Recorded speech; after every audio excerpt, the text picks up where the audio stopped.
Hello everyone, एक बार फिर से आप सभी का स्वागत करते हैं आपके अपने इस चैनल पर। और आज की इस वीडियो में हम सभी एनसीईआरटी और अनसाल पेपर के जितने भी इंपॉर्टेंट क्वेश्चन उन सभी क्वेश्चंस को करने वाले हैं। कमाल की बात यह है कि इस वीडियो में आप सभी पूरे पेपर में जितने भी 2 नंबर के क्वेश्चन आते हैं केवल उन्हीं को हमें कवर करना है। इस वीडियो में हम सभी केवल 2 नंबर के आने वाले जितने भी सवाल हैं केवल उन्हीं को कवर करेंगे। तो बिना देरी किए इन सभी सवालों को चलिए स्टार्ट करते हैं। ठीक है, पहला सवाल आप लोगों के सामने, व्याख्या कीजिए कि क्यों 17 गुणे 5 गुणे 11 गुणे 3 गुणे 2 प्लस 2 गुणे 11 एक भाज्य संख्या है। कौन सी संख्या? भाज्य संख्या है। तो भाज्य संख्या, तो भाई आप लोगों को क्या करना है, सबसे पहले जानना होगा कि ये भाज्य संख्या होता क्या है ना। तो भाज्य संख्या ऐसी संख्या होती है जो अपने आप से भी विभाजित हो जाए, ठीक है, 1 से भी विभाजित हो जाए और उसके अतिरिक्त किसी और से भी विभाजित हो जाए। तो सबसे छोटी भाज्य संख्या हमको प्राप्त होती है कौन सी? 4। सबसे छोटी भाज्य संख्या कौन सी है? 4 है। इससे छोटी कोई भाज्य संख्या नहीं होती है। अभाज्य संख्या ऐसी संख्या होती है जो अपने आप से कटती हो, 1 से कटती हो और किसी से भी ना कटती हो, है ना। तो उसी का अपोजिट क्या है? भाज्य संख्या। तो भाज्य संख्या ऐसी संख्या होती है जो केवल और केवल अपने आप और 1 के अतिरिक्त किसी और से भी विभाजित होती है। ठीक है ना। जब ये बात आप समझते हैं तो इस चीज़ को क्या करेंगे, बहुत आसानी से समझ सकते हैं। तो क्या करिएगा, सबसे पहले तो 17 गुणे 5 गुणे 11 गुणे 3 गुणे 2 प्लस 2 गुणे 11 आप ऐसे लिख दीजिए। अब देखिए जरा इसमें क्या क्या कॉमन है। कॉमन तो हमको 2 दिख रहा है, दोनों में 11 भी दिख रहा है। तो 2 और 11 को क्या कर लीजिए, कॉमन कर लीजिए। और 17 गुणे 5 गुणे 3 प्लस यहाँ से 1 बचेगा। अब आप इस संख्या को अगर ध्यान से देखें तो ये संख्या 2 और 11 गुणनफल के रूप में है। तो इसका मतलब ये टोटल कंप्लीट संख्या 2 से विभाजित होगा और 11 से भी विभाजित होगा।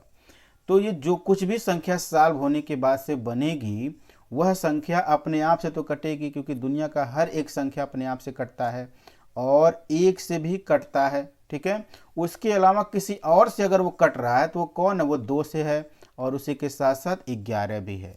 तो ऐसी संख्या जो अपने आप से कटे, 1 से कटे, उसके अतिरिक्त किसी और भी संख्या से अगर वो विभाजित हो जाती है तो वो संख्या क्या कहलाती है? भाज्य संख्या कहलाती है। इसका मतलब ये जो संख्या है ये कौन सी संख्या है? भाज्य संख्या है। ठीक है, चलिए नेक्स्ट क्वेश्चन की ओर आगे बढ़ते हैं। दिया गया है कि HCF 99 और 153 का कितना है? 9 है। तो इनका LCM बता दीजिए क्या होगा। तो सबसे पहला काम हम क्या करते हैं, यहाँ A इज इक्वल टू कहते हैं 99 है और B इज इक्वल टू कहते हैं 153 है। ठीक है, ऐसे लिख दीजिए। इनका जो HCF है वो HCF कितना है? 9 है। और LCM देखिए यहाँ क्या है, LCM आपको पता करना है कि ये है क्या। ठीक है, क्वेश्चन मार्क लगा दिया हमने। अब हमारे पास फार्मूला होता है LCM into HCF is equal to A into B, यानी पहली संख्या गुणे दूसरी संख्या और उन्हीं का LCM गुणे उन्हीं का HCF। तो यहाँ हमको क्या पता करना है? LCM पता करना। तो LCM लिख देते हैं is equal to A into B upon लिख देते हैं क्या चीज़? HCF। ये हो गया फार्मूला। इसी फार्मूले पे क्या करेंगे? वैल्यू रखेंगे। A की वैल्यू कितना है? 99 है, तो लिख दीजिए भाई 99। B की वैल्यू कितना? 153 है, तो 153 लिख दीजिए। और अपान में क्या हो जाएगा? HCF की वैल्यू, HCF की वैल्यू तो यहाँ क्या है? 9 है। 9 से क्या करेंगे? 99 को कैंसिल करेंगे कितनी बार में? 11 बार में। तो जो रिजल्ट बना वो 11 गुणे 153 नज़र आ रहा है। ठीक है, इनको साइड में आप क्या करिए, मल्टीप्लाई कर लीजिए। रफ वर्क में 11 से अगर हम मल्टीप्लाई करें तो 1 5 3 और फिर से 1 5 3 ये बनेगा। 3 हो गया, 8 हो गया, 6 हो गया, 1 हो गया। तो क्या बनेगा आंसर? 1683 यहाँ का क्या हो गया? आंसर हो गया। चलिए नेक्स्ट क्वेश्चन को देखते हैं। यदि द्विघात बहुपद इतना कौन है? k-1 एक्स स्क्वायर प्लस के एक्स प्लस 1 के शून्यकों में से एक शून्य कितना है? -3 है। तो दूसरे शून्य का मान ज्ञात कीजिए। तो सबसे पहला काम आप क्या करिए, P X is equal to लिखिए। बहुपद क्या है आपका? k-1 और फिर क्या है? एक्स स्क्वायर प्लस के एक्स और प्लस 1, ये हो गया। इसका एक बहुपद, इसका सॉरी शून्य का एक वैल्यू कितना है, शून्यकों में से एक शून्य क्या है, -3 है। यानी x इज इक्वल टू क्या दिया हुआ है, -3 दिया हुआ है। तो p of -3 is equal to क्या होगा भाई, 0 होगा। तो इसमें हम वैल्यू रख देते हैं k-1 और क्या है यहाँ पर -3 का होल स्क्वायर बन जाएगा और प्लस k इंटू -3 और फिर क्या बनेगा +1 इज इक्वल टू 0। ये भाई देखिए 9 हो गया, ये 9k-1 और -3k फिर +1 इज इक्वल टू 0, ये बन गया। 9 के अंदर मल्टीप्लाई कर देंगे, 9k-9 -3k is equal to -1 बना दिया हमने। और ये 9k-3 के सॉल्व करेंगे तो बन जाएगा कितना, ये 6k इज इक्वल टू -9 इस पार जाएगा तो -1 + 9 हो गया। अब इसको अगर सॉल्व करेंगे 6k इज इक्वल टू मिलेगा 8 और k इज इक्वल टू लिखिएगा तो 8/6 हो गया।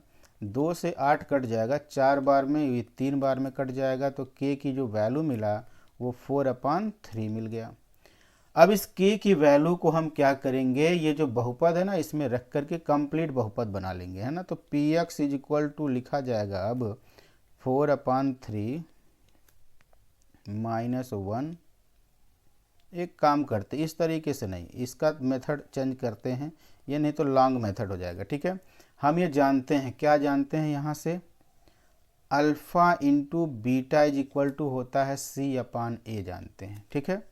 अल्फ़ा की वैल्यू हम कह दिए यहाँ पर यही है, क्या है, -3 है। अल्फ़ा की वैल्यू क्या है, -3 है, तो यहाँ पे हम -3 लिख दिए।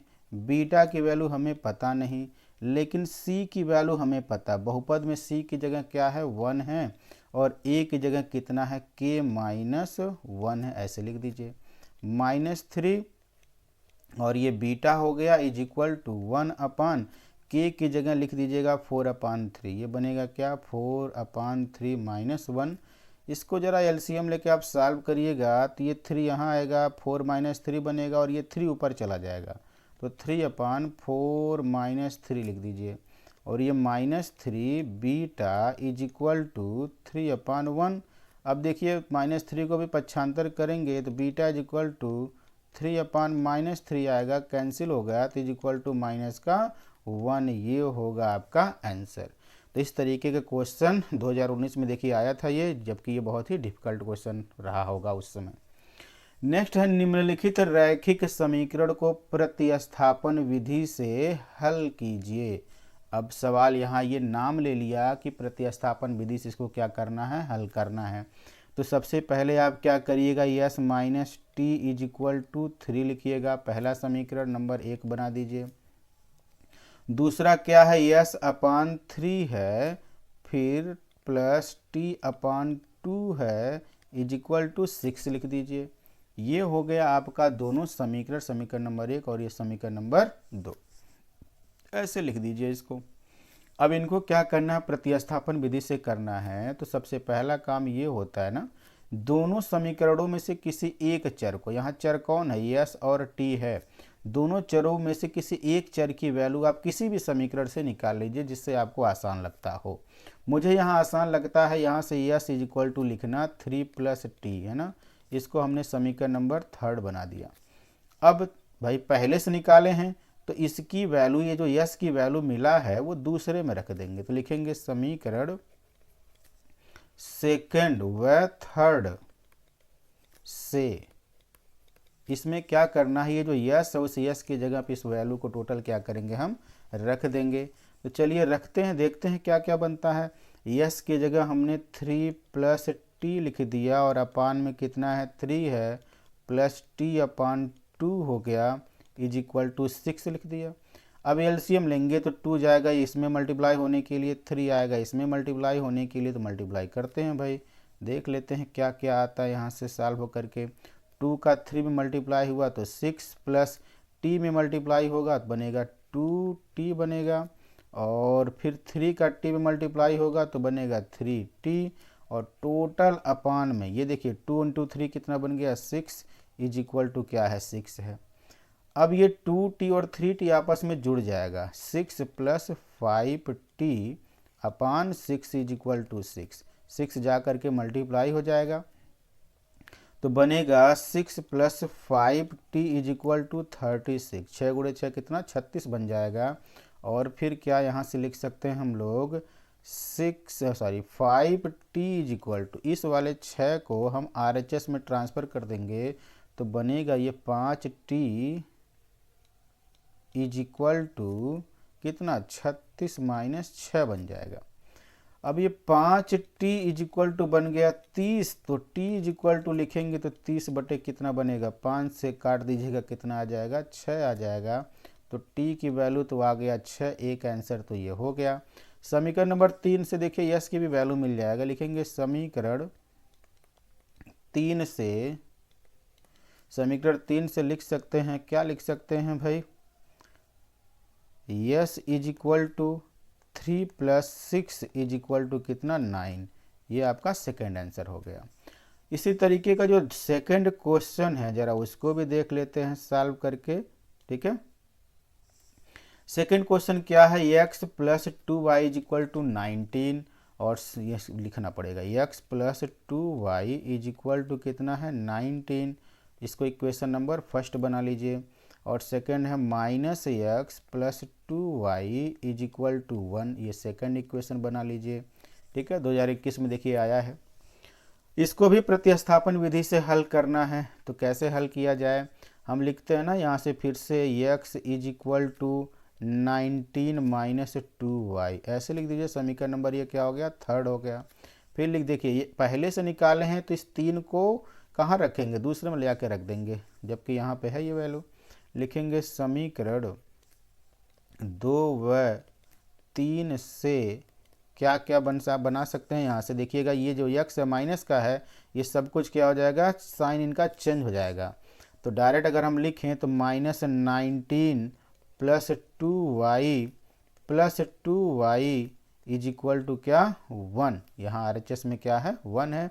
2y देखिए ये वाला हो गया, और इसका 2y माइनस का था तो ये प्लस का हो गया। ये 19 प्लस का था तो माइनस का, क्योंकि ये से यहाँ पे साइन क्या है माइनस का है, इस वजह से साइन क्या कर दिया हमने चेंज कर दिया। फिर आगे देखिए 19 को ट्रांसफ़र कर दीजिए और ये 2y कितना हो जाएगा 4y इज इक्वल टू कितना 1 + 19।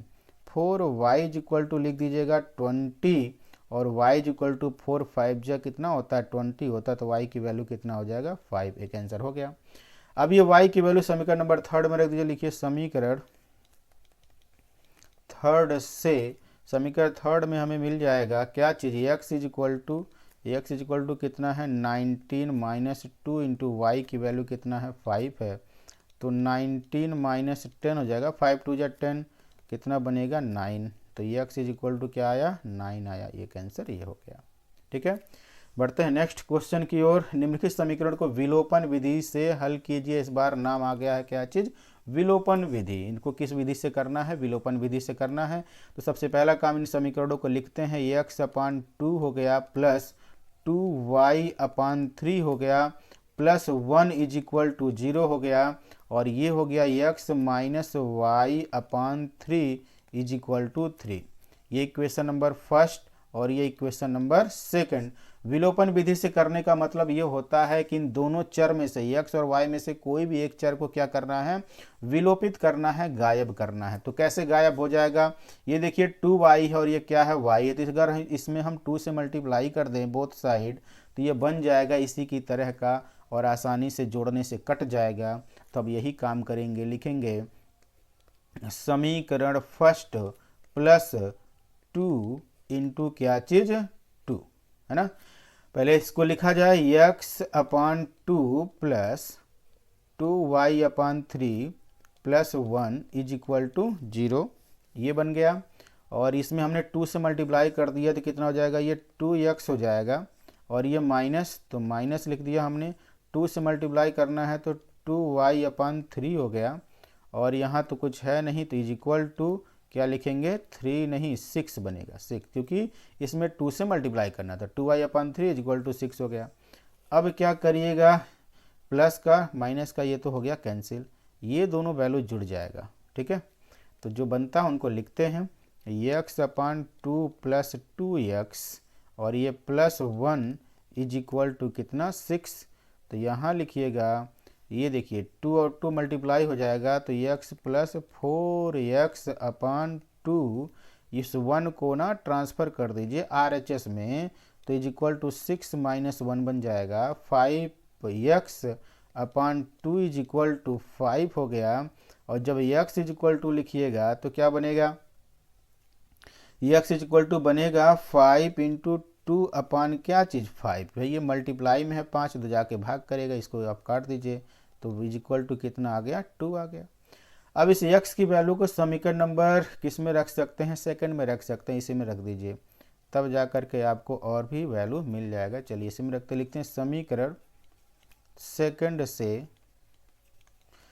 सेकंड से x की जगह क्या लिख दीजिए 2 लिख दीजिए -y/3 इज इक्वल टू 3। ठीक है, इस y/3 को RHS में, इनको LHS में ले लीजिए, तो 2 - 3 इज इक्वल टू y/3 लिख दीजिए, -1 is equal to y/3 multiply हो जाएगा तो y की वैल्यू आएगा -3। ये हो गया आपका यहाँ का भी आंसर। बढ़ते हैं नेक्स्ट क्वेश्चन की ओर। प्रतिस्थापन विधि से निम्न समीकरण को हल कीजिए। यहाँ पे फिर से आ गया है कौन सी विधि से हल करने के लिए, प्रतिस्थापन विधि से हल करने के लिए आ गया क्वेश्चन। तो प्रतिस्थापन विधि में क्या करते हैं, सबसे पहले हम समीकरण लिखते हैं x + 2y is equal to क्या 19, और नेक्स्ट है कौन ये -x + 2y is equal to 1। ऐसा लग रहा है ये पीछे क्वेश्चन आ चुका है, पर कोई बात नहीं, आप इसको जल्दी से क्या करिएगा सॉल्व कर दीजिएगा एक बार, और कोई दिक्कत नहीं है। क्वेश्चन नंबर फर्स्ट बना दीजिए और इसको -x + 2y is equal to 1 equation number second. ठीक है, इसी तरीके से इनको क्या करना है सॉल्व कर लेना। ये पीछे आ चुका है, दोबारा रिपीट हो गया है सवाल, कोई बात नहीं, आगे बढ़ते हैं नेक्स्ट क्वेश्चन की ओर। यदि दो संख्याओं का अंतर क्या है 26 है तथा एक संख्या दूसरी संख्या की 3 गुनी है तो संख्याएं ज्ञात करना है ना। ये इस तरीके के सवाल पर बहुत ध्यान से पहले पढ़ना होता है, उसके बाद समीकरण को बनाना होता है और सॉल्व करना होता है। कहा है दो संख्याओं का अंतर है ना, तो इसमें एक बड़ी संख्या होगी और एक छोटी संख्या होगी। तो माना क्या चीज़, बड़ी संख्या है x और छोटी संख्या, बड़ी संख्या, यहाँ संख्या लिख दीजिए, संख्या x तथा छोटी संख्या y है। ठीक है, तो प्रश्नानुसार लिख सकते हैं हम, प्रश्नानुसार क्या लिख सकते हैं, x - y is equal to 26। दो संख्याओं का अंतर कितना है 26 है, इसलिए x - y is equal to 26 लिख दिया हमने। एक संख्या दूसरी संख्या से 3 गुनी है, भाई जो बड़ी संख्या होगी वही ना छोटी संख्या की 3 गुनी होगी, तो x इज इक्वल टू कितना लिखिएगा 3y लिख दीजिएगा। समझ गए बात, दो संख्याओं का अंतर 26 और एक संख्या दूसरी संख्या की 3 गुनी है, इसका मतलब जो बड़ी संख्या होगी वो छोटी संख्या के 3 गुने के बराबर होगी। तो ये आपका इक्वेशन नंबर फर्स्ट हो गया, ये आपका इक्वेशन नंबर सेकंड हो गया। अब यहाँ इस्तेमाल करने वाले हम प्रतिस्थापन विधि, जिसके वजह से क्या होगा आसानी से ये सॉल्व हो जाएगा। लिखेंगे समीकरण फर्स्ट व सेकंड से इस x की जगह कितना लिख देंगे 3y - y is equal to कितना 26। तो ये हो गया कितना 2y इज इक्वल टू 26, तो y इज इक्वल टू बनेगा 26/2 इज इक्वल टू कितना 13 आ गया। y की वैल्यू 13 आ गया, तो x समीकरण लिखेंगे कहाँ से, समीकरण सेकंड से लिखेंगे, क्या लिख देंगे भाई x is equal to 3y और 3 × y की वैल्यू कितना 13, तो 13 × 39 होता है, तो x इज इक्वल टू कितना 39। एक आंसर आपका ये हो गया, एक आंसर आपका ये हो गया। ठीक है, बढ़ते हैं नेक्स्ट क्वेश्चन की ओर। क्या कहा है, द्विघात समीकरण ज्ञात कीजिए जिसके मूल 3 और 1/3 हो। यहाँ आपको बाउंडेशन लगाया है कि इस समीकरण का एक मूल तो अल्फा इज इक्वल टू 3 है और दूसरा क्या है बीटा इज इक्वल टू 1/3 है। तो इस समीकरण को बता दीजिए क्या होगा। तो आप क्या करिए, सबसे पहले अल्फा प्लस बीटा निकाल लीजिए, 3 + 1/3 निकालिए, 3 3 जा 9 1 कितना हो जाएगा 10 अपान बनेगा 3 और अल्फ़ा इंटू बीटा लिख दीजिए कितना 3 इंटू 1/3 इज इक्वल टू कितना आ जाएगा 1। अब द्विघात समीकरण का फार्मूला क्या होता है भाई X square minus alpha plus beta बाहर X plus alpha beta is equal to होता है 0। एक्स स्क्वायर लिख दीजिएगा माइनस अल्फ़ा प्लस बीटा की जगह 10/3 लिख दीजिएगा और ये एक्स हो गया प्लस 1 इज इक्वल टू 0। अब ये अपान में 3 नहीं चाहिए, ये कंप्लीट स्टैंडर्ड फॉर्म में ये द्विघात समीकरण नहीं है, इसलिए 3 से बोथ साइड गुणा कर दीजिएगा, यानी दोनों पक्षों में 3 से गुणा करने पर तो 3x square minus 10x plus 3 is equal to 0, ये होगा आपका यहाँ का आंसर। बढ़ते हैं नेक्स्ट क्वेश्चन की ओर। द्विघात समीकरण 4x square plus 9x plus 5 is equal to 0 के मूल ज्ञात करना है। तो सबसे पहला काम आप क्या करिए 4x square plus 9x plus 5 is equal to 0 ऐसे लिख दीजिए। अब देखिए x स्क्वायर का कोफिशिएंट क्या है 4 है और कांस्टेंट टर्म कौन है 5 है, इन दोनों को गुणा कर लीजिए 4 गुणे 5 बराबर 20 होता है और यहाँ प्लस का साइन है तो उन फैक्टर को जोड़ करके 9 बनाना है। 4 और 5 को जोड़ेंगे कितना बनेगा 9 बनेगा, बिल्कुल बनेगा। तो इसी को लेकर के चलिए ना फिर 4x स्क्वायर प्लस 4 प्लस 5 बाहर x plus 5 is equal to 0।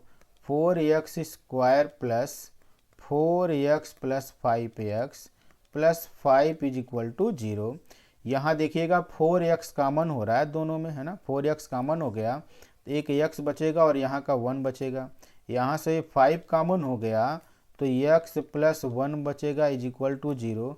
पूरे लाइन में आप देख पाएंगे क्या कॉमन है x प्लस 1 कॉमन है, तो कॉमन कर लीजिए। यहाँ से हो गया 4x और ये प्लस 5 इज इक्वल टू 0। यदि यही कंडीशन अप्लाई करते हैं, यदि x plus 1 is equal to 0 तो x इज इक्वल टू -1, एक आंसर तो आपका हो गया। सेकंड काम करते हैं, यदि 4x plus 5 is equal to 0 तो 4x इज इक्वल टू लिखिएगा -5, तो x इज इक्वल टू -5/4, ये आपका सेकंड आंसर हो जाएगा। यानी अल्फा और बीटा आपका यही है समीकरण के दोनों मूल। ठीक है, बढ़ते हैं नेक्स्ट क्वेश्चन की ओर। लिखा है सवाल नंबर 10, समांतर श्रेणी का चौथा पद शून्य है ना। सिद्ध कीजिए कि समांतर श्रेणी का 25वां पद 11वें पद का 3 गुना है। ठीक है, 2019 में पूछा गया सवाल। तो सबसे पहला काम तो सब क्या कहते हैं पहले दिया है, लिख दीजिए क्या क्या दिया है ना। दिया है यहाँ A4 यानी चौथा पद क्या है शून्य है। मान लीजिए भाई, माना श्रेणी का प्रथम पद A तथा सर्वांतर D है। जब इतना आप मान लेंगे तो ये लिख पाएंगे कितना A plus 3D is equal to 0, तो A is equal to -3D लिख पाएंगे। समीकरण नंबर 1 बना लेंगे। अब इनका 25वां पद 11वें पद का 3 गुना है, तो पहले 25वां पद लिख दीजिए भाई A25 is equal to formula, ये पता कैसे लिखा गया है, इसके लिए formula AN is equal to A plus n-1 into D वाला जो फार्मूला होता है, इसी फार्मूले को हमने यूज किया है। यहाँ n की जगह 4 है तो डायरेक्ट यहाँ क्या बनेगा, 1 कम तो 3D। ऐसे 25 के लिए लिखेंगे तो A प्लस 24D लिखेंगे, है ना। और अगर हम समीकरण 1 का इस्तेमाल कर लें तो -3D is equal plus 24D बनेगा और 24 में से 3 घट जाएगा तो कितना बनेगा 21D होगा ये। ठीक, अब एक काम और कर लेते हैं, क्या कर लेते हैं भाई, 25वां पद 11वें पद का 3 गुना, तो 11वां पद भी चाहिए हमें, तो A प्लस 10D लिखेंगे और A की वैल्यू फिर से समीकरण 1 से कितना -3D यहाँ लिख देंगे प्लस 10D लिख देंगे और जब इनको सॉल्व करेंगे तो बनेगा कितना 7D। A11 की वैल्यू कितना हो गया 7D हो गया।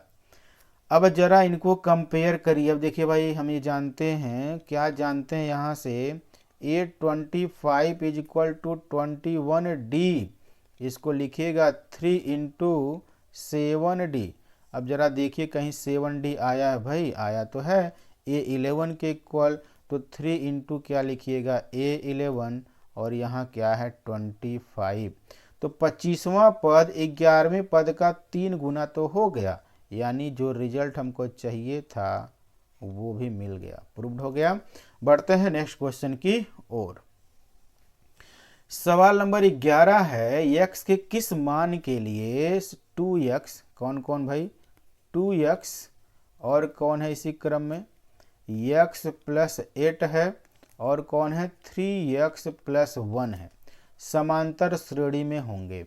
अगर कभी भी जैसे A1, A2, A3 है ना, समांतर श्रेणी में अगर ये होते हैं, तो भाई दूसरे पद में से पहले पद को आप माइनस करते हो, A2 minus A1 is equal to लिखते हो A3 माइनस A2, है ना।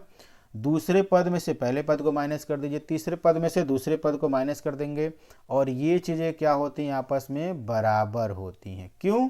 क्योंकि भाई सर्वांतर बराबर होता है। कौन बराबर होता है? सर्वांतर। किसी भी समांतर श्रेणी में पदों में क्रमागत पदों का जो अंतर होता है सदैव क्या होता है, समान होता है।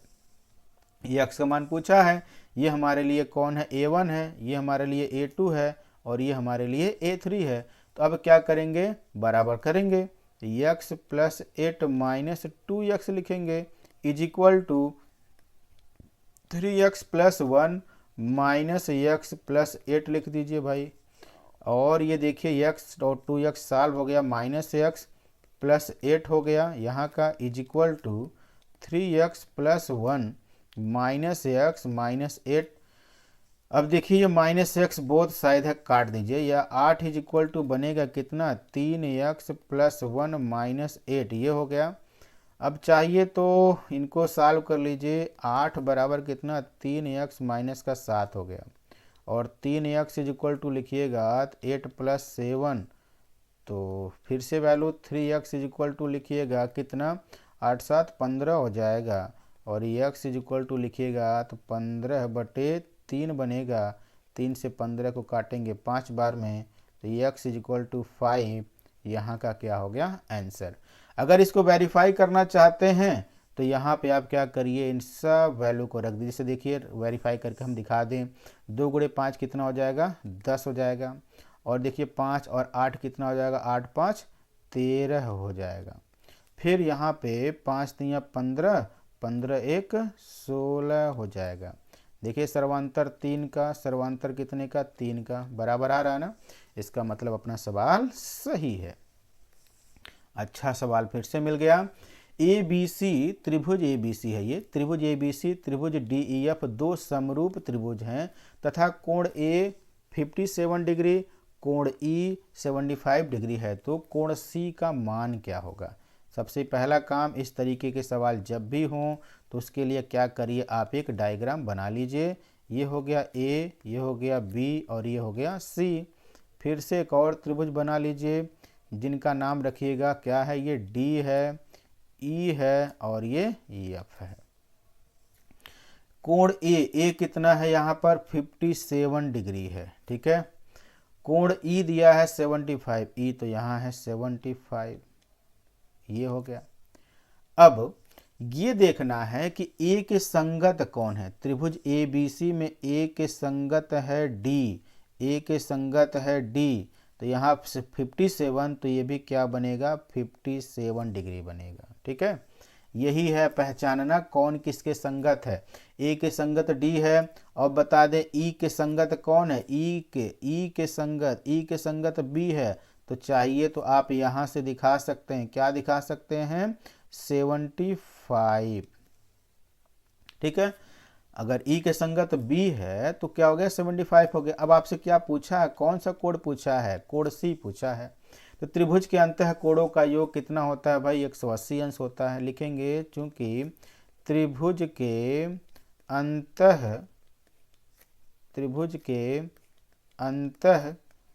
कोणों का योग कितना होता है 180 डिग्री होता है, 180 डिग्री या 180 अंश होता है। तो लिख दीजिए भाई कोण ए प्लस कोण बी प्लस कोण सी इज इक्वल टू कितना 180 डिग्री। ए हो गया 57, बी हो गया 75, लेकिन एंगल सी आपको पता नहीं, वही तो चाहिए आपको, 180 अंश लिख दीजिए। देखिए 7 5 12 हो गया, फिर 7 5 12 1 13 हो गया, प्लस कोण सी बराबर कितना लिखिएगा 180 अंश। फिर angle C is equal to लिखिएगा 180 माइनस 132 लिखिएगा। ठीक, 10 में से 2 गया तो 8, यहाँ बचा कितना 7 में से 3 गया तो 4, यानी 48 डिग्री यहाँ पे क्या बनेगा आपका आंसर। 10 में से 2 गया 8, 7 में से 3 गया तो 4। ठीक है, तो एंगल सी की जो वैल्यू है वो कितना हो गया 48 डिग्री, ये आपका क्या है यहाँ का आंसर है। बढ़ते हैं नेक्स्ट क्वेश्चन की ओर। फिर आता है निर्देशांक ज्यामिति का सवाल। बिंदुओं इतना इतना को जोड़ने वाली रेखाखंड की लंबाई ज्ञात कीजिए। लंबाई बताना है, यानी डिस्टेंस का फार्मूला यहाँ अप्लाई होगा, डिस्टेंस फार्मूला। सबसे पहला काम क्या करिए, आप इस तरीके का एक रेखाखंड खींच लीजिए अपने समझने के लिए। इसका नाम दीजिए ए और इसका नाम दीजिए बी। ए का निर्देशांक कितना है भाई 2, -2 है। बी का निर्देशांक देखिए, बी का निर्देशांक कितना है 3, 7 है। अब यहाँ से आप x1 इज इक्वल टू लिखिए कितना हो गया 2, और y1 इज इक्वल टू लिखिए कितना हो गया -2, x2 इज इक्वल टू लिखिएगा, x2 कितना है 3 है, 3 लिख दीजिए। और फिर ऐसे ही y2 इज इक्वल टू लिखिएगा तो कितना हो गया 7। अभी क्या करिएगा, डिस्टेंस फार्मूला, हम ये सूत्र जानते हैं। क्या जानते हैं सूत्र में, दूरी जो ए बी है under root x2 minus x1 whole square plus y2 minus y1 whole square, ये होता है फार्मूला। इसी फार्मूले पे क्या करिए, सारा वैल्यू पुट कर दीजिए। x2 की वैल्यू कितना है 3 है, 3 में से 2 को माइनस करके लिख दीजिए 3 - 2 होल स्क्वायर प्लस y2 कितना भाई 7 है, और y1 -2 तो ये प्लस का 2 हो जाएगा। क्यों, क्योंकि ऑलरेडी यहाँ पे एक माइनस है जो इसको क्या करेगा प्लस का बना देगा। ये देखिए 1 का स्क्वायर, 3 में से 2 जाएगा तो 1 बचेगा, 1 का स्क्वायर 7 2 9, 9 का स्क्वायर लिख दीजिए भाई। अंडर रूट में लिखिएगा 1 प्लस 9 9 जा 81, तो टोटल हो जाएगा 82 मात्रक। यहाँ पर ऐसे लिखते हैं आंसर, ठीक है, मात्रक या फिर इकाई लगा करके।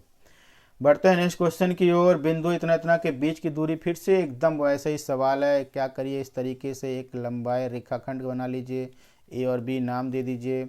यहाँ a, b हो गया, और यहाँ -a, -b हो गया। ऐसे लिख लेने के बाद x1 और y1 की वैल्यू लिखा जाता है। x1 की वैल्यू क्या होगा, x1 इज इक्वल टू लिखिएगा a, और y1 की वैल्यू हो गया कितना b। ऐसे ही x2 इज इक्वल टू लिखिएगा -a, और y2 लिखिएगा तो -b लिखिएगा। अब इसके बाद क्या करते हैं, सूत्र लिखते हैं। सूत्र क्या है भाई, A B is equal to under root x2 minus x1 whole square plus y2 minus y1 whole square, ऐसे लिख दीजिए। अंडर रूट फिर बना लीजिए, x2 कौन है माइनस ए, x1 कितना है a, तो -a होल स्क्वायर, ठीक है, plus y2 minus b, y1 कितना है फिर -b का होल स्क्वायर हो गया। जरा यहाँ एक लाइन खींचा जाए, फिर से लिखेंगे A B is equal to under root, ये देखिए -2a का होल स्क्वायर बन जाएगा, फिर प्लस -b कितना -2b का होल स्क्वायर बन जाएगा। अभी अंडर रूट में टोटल वैल्यू लिखिएगा तो ये बनेगा 4a square plus 4b square, और यहाँ से कॉमन बनेगा 4, तो ब्रैकेट में लिखिएगा a square plus b square. 4 का वर्गमूल कितना होता है भाई 2 होता है, तो 2 आ जाएगा बाहर, और अंडर रूट में a square plus b square, इतना ये क्या हो गया मात्रक में आंसर। बढ़ते नेक्स्ट क्वेश्चन की ओर। यदि cos theta is equal to 15/17 तो साइन थीटा का मान क्या होगा। 2024 में देखिए क्वेश्चन आया हुआ था। किसी न किसी पेपर में उसका पेपर कोड क्या है, HV है, देख सकते हैं यहाँ पर। तो आपको कास थीटा की वैल्यू दिया गया है 15/17, ठीक है। अब आप एक फार्मूला जान लीजिए। एक तो इसका दो विधियां हैं, राइट एंगल ट्रायंगल बना करके भी आप सॉल्व कर सकते हैं, बट हम उससे नहीं करना चाहते हैं, थोड़ा लंबा हो जाएगा, है ना। हम इसको छोटा बनाना चाहते हैं। वो छोटा बनाने के लिए अपने पास तरीका यही है कि sine square theta is equal to 1 - cos square theta होता है फार्मूला। तो sine theta is equal to जब लिखेंगे तो ये सब कुछ क्या हो जाएगा, अंडर रूट में हो जाएगा। क्या हो जाएगा, 1 - कास स्क्वायर थीटा, सारा वैल्यू इसी में रख दीजिए। 1 - कास की वैल्यू कितना है, 15/17 है, 15/17 का होल स्क्वायर, ठीक। फिर लिखिएगा sine theta is equal to under root 1 - 15 का स्क्वायर कितना होता है, 225 होता है, 225, और अपान में 17 का 289 होता है ना, 289, 289। अब ये जाएगा यहाँ पर, चलिए LCM लिख के थोड़ा सॉल्व कर दिया जाए। 289 - 225 और अपान 289, 289 हो गया। 289 भी अभी क्या है, अंडर रूट में ही है। अगर उसका वर्गमूल निकालेंगे तो निकल जाएगा, बट अभी निकालना नहीं है। जरा इसको माइनस कर लिए। 9 में से 5 गया तो 4 बचेगा, और ये 8 में से 2 गया तो कितना, 6 बचेगा। 2 में से 2 गया तो 0, और ये 289, 64 का वर्गमूल कितना होता है भाई, 8 होता है। और 289 का वर्गमूल अभी हम जानते हैं, क्योंकि 17 का स्क्वायर 289 होता है, तो यहाँ क्या आएगा, 17 आ जाएगा। यानी जो साइन थीटा की वैल्यू आया वो 8/17 आया। ये हो गया यहाँ का आंसर। नेक्स्ट इसी तरीके का एक सवाल और, काट ए है ना, क्या है यहाँ पर दिया हुआ, काट ए इज इक्वल टू B/A। तो सिद्ध कीजिए कि इतने की वैल्यू 1 होता है, ठीक है। तो सबसे पहला काम हमारा ये है ना कि ये जो LHS होता है, LHS है ना, LHS क्या है भाई, B sec A/A cosec A। इतने की वैल्यू पहले हम पता कर लें। तो क्या करेंगे, इसके लिए एक राइट एंगल ट्रायंगल यानी एक समकोण त्रिभुज यहाँ बनाना पड़ेगा। बिना बनाए काम नहीं चलेगा, ठीक है। यहाँ पे A नाम दीजिए, यहाँ B नाम दीजिए, और यहाँ C नाम दीजिए, क्योंकि कोण A न्यून कोण है, इसी कोण की बात हो गया। काट A आधार बटे लंब होता है। A हो गया कितना, B, और लंब हो गया कितना, आधार बटे लंब, ठीक है। लंब हो गया कितना, A। अब यहाँ भाई पाइथागोरस प्रमेय लगाएंगे। पाइथागोरस प्रमेय जो होता है वो लंब का स्क्वायर प्लस आधार के स्क्वायर का वर्गमूल के बराबर होगा। तो यहीं पे कर्ण के लिए जो वैल्यू लिखेंगे हम, A² प्लस B² मिल जाएगा हमें, है ना। कर्ण का वर्ग, है ना, आधार के वर्ग तथा लंब के वर्ग के योग के बराबर होता है। तो उसी फार्मूले से हमने क्या कर लिया, निकाल लिया। अब हमको क्या चाहिए, सेक ए की वैल्यू चाहिए। सेक ए इज इक्वल टू लिख दीजिए, क्या लिख दीजिए भाई, 1/कास ए लिख दीजिए अपने समझने के लिए। कास ए की वैल्यू आधार बटे कर्ण होता है, तो बी नीचे हो जाएगा, और कर्ण कितना बनेगा, under root A² plus B² हो जाएगा, ठीक है। और फिर हमको क्या चाहिए, कोसेक की वैल्यू चाहिए। तो लिखिएगा cosec A is equal to sine A होता है, ये भी लिख दीजिए। साइन की वैल्यू जो होता है वो लंब बटे कर्ण होता है ना। साइन की वैल्यू लंब बटे कर्ण, तो लंब कितना है भाई, यहाँ पर A है, और कर्ण कितना है, under root A² plus B²। उल्टा लिख दिया जा रहा है, क्योंकि 1 है ना, इसी वजह से इसको उल्टा करके हम डायरेक्ट लिख रहे हैं, ठीक है। जगह बचाने के लिए ये काम करना पड़ेगा। कास के लिए भी इसी तरीके से उल्टा करके लिखे हैं, नीचे लिखते हैं बट वो ऊपर चला जाता है, अंडर रूट वाला टर्म। यहाँ पर भी नीचे लिखते बट ऊपर चला जाता। अब सेक और कोसेक की जो वैल्यू मिला, इसके लेफ्ट हैंड साइड में हम क्या करेंगे, वैल्यू को रख देंगे। चलिए रखते हैं, B * सेक ए की वैल्यू क्या है, under root A² plus B² बन गया, और total upon A into cosec ए के लिए भी वैल्यू ऐसे बना है, A² प्लस B² A ए से ए कैंसिल, बी से बी कैंसिल, ये जो बचा है वो भी क्या होगा इससे कैंसिल, तो इज इक्वल टू क्या आ गया 1, और ये क्या है RHS यानी राइट हैंड साइड, हो गया प्रूव्ड। ठीक है, बढ़ते हैं नेक्स्ट क्वेश्चन की ओर। ठीक है, 17 नंबर का जो सवाल है वो ये कहता है कि मीनार की ऊंचाई 20 मीटर है, जमीन पर बनने, ये थोड़ा सा मिस्टेक है, बनने वाली छाया की लंबाई भी कितनी है 20 मीटर है, तो सूर्य का उन्नयन कोण क्या होगा। चलिए ये भाई सूरज भगवान जी हो गए, इनको हमने क्या कर लिया इस तरीके से बना लिया, और यहाँ पर क्या कर दिया, ये जो है ना पोल का मीनार है, चलिए मीनार को ही बना दिया हमने, ये हो गया मीनार, और इसकी छाया इधर ऐसे करके बन जाएगी।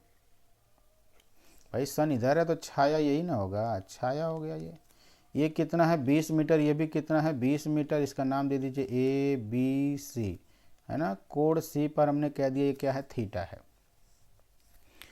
तो इस समकोण त्रिभुज में लिखेंगे त्रिभुज ABC में कोण B is equal to 90 degree है, इसलिए tan theta is equal to AB upon क्या लिखेंगे BC, लंब बटे आधार।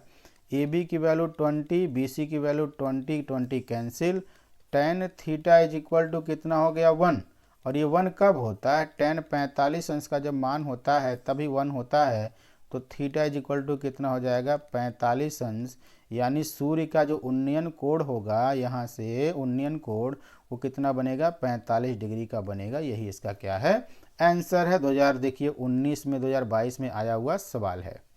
नेक्स्ट है सवाल नंबर 18, भूमि पर स्थित एक बिंदु से एक चिमनी का उन्नयन कोण कितना है 60 अंश, यदि चिमनी के आधार से, ये पाद बिंदु होता है आधार से, की दूरी कितनी है 25 मीटर है, तो चिमनी की ऊंचाई ज्ञात कीजिए। तो चलिए सबसे पहला काम हम चिमनी को ही बना लेते हैं, ये हो गया एक समकोण त्रिभुज के रूप में। भाई देखिए चिमनी जो होता है वो जमीन से 90 अंश का कोण तो बनाएगा ही बनाएगा, है ना, तो उन्नयन कोण कितना है 60 अंश है, तो यहाँ 60 अंश भी दिखा दीजिए, इसका नाम दे दीजिए ABC। यहाँ उन्नयन कोण यहीं C से देखा जा रहा है, चिमनी के शिखर को कहा ना भूमि पर स्थित बिंदु से, भूमि पर स्थित वो बिंदु कौन है C है, चिमनी का उन्नयन कोण 60 अंश देखा जा रहा है, यहाँ से चिमनी को ऊपर देखा गया ऊपरी हिस्से को, तो कितने डिग्री का कोण हमारे नयन पर बनता है 60 अंश का बनता है। यदि चिमनी के आधार बिंदु से दूरी कितनी है 25 मीटर है, ये दूरी कितना है 25 मीटर, यानी 20 लेकर के C तक की दूरी कितनी है 25 मीटर, तो चिमनी की ऊंचाई क्या होगी, इस ऊंचाई को हमने कह दिया क्या है H है। तो फिर से यहाँ कहते हैं माना AB क्या है चिमनी है, और यहाँ बिंदु C से A को देखा जाता है जब उन्नयन कोण कितना 60 अंश का प्राप्त होता है बनता है, और माना चिमनी की ऊंचाई कितनी है H है, और B से C के बीच की दूरी भी कितना दिया हुआ है 25 मीटर, ये सब कुछ मटेरियल यहाँ लिखना होता है ना। लॉन्ग आंसर में जब ये आता है तो इसमें हम डिटेल में लिखते हैं, बट यहाँ शार्ट में दिया हुआ है तो थोड़े से ही काम चल जाएगा। यहाँ डायरेक्ट हम tan 60 अंश अप्लाई कर देंगे। क्यों tan 60 अंश, क्योंकि लंब और आधार में ही रिलेशन है, तो यहाँ tan 60 अंश लिखिएगा, लंब हो जाएगा AB और आधार हो जाएगा BC। tan 60 की वैल्यू हो गया √3, AB की वैल्यू कितना हो गया H, BC कितना हो गया 25, तो यहाँ से H इज इक्वल टू लिखिएगा तो 25 कड़ी में 3 मीटर, यहाँ का क्या हो गया आंसर।